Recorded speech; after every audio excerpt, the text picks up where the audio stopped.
ఇరాన్కి America పరోక్షంగా ultimatum ఇచ్చింది అన్నటువంటి చర్చ నడుస్తోంది. తాజాగా జరుగుతున్నటువంటి పరిణామాల నేపథ్యంలో ఏదైతే ట్రంప్ ఓ పక్కన వెనుజులాని ఆక్రమించుకున్న తర్వాత కొమైనీకి ఒక వార్నింగ్ పంపించాడంట. ఖతారు, ఒమన్ల ద్వారా, టర్కీ ద్వారా, ఈ ముగ్గురు ద్వారా ఏదైతే అణుబాంబు చేయడానికి వీల్లేదు, అదే సందర్భంలో సేఫ్ ఎగ్జిట్ కావాలంటే దేశం విడిచిపో, నువ్వు అక్కడ ఎవరైతే ప్రజలు ఉద్యమాలు చేస్తున్నారో వాళ్ళ మీద కాల్పులు జరిగితే కనుక అమెరికా జోక్యం చేసుకుంటుంది. ఇప్పటికిప్పుడైతే కనుక నీకు సేఫ్ పాసేజ్ ఇస్తాం అంటే బయటికి వెళ్ళిపోవడానికి, ఇప్పుడు వెనుజులా అధ్యక్షుడు కూడా ముందు దేశం విడిచిపోవడానికి అవకాశం కల్పిస్తామని చెప్పాం, అతను వినలేదు, తీసుకెళ్ళి బొక్కలో దోశాం.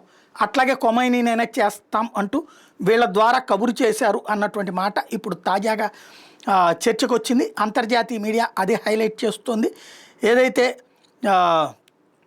అమెరికా ఆల్రెడీ డీక్లాసిఫైయింగ్ ఇంటెలిజెన్స్, అలాగే కొన్ని బసీజ్ ఐఆర్జీసీ ఫోర్సెస్లో తన మనుషుల్ని పెట్టింది, వాళ్ళ ద్వారా ఇరాన్ని కంట్రోల్లో పెట్టే ప్రయత్నం చేస్తుంది అన్నటువంటి మాట వినబడుతుంది.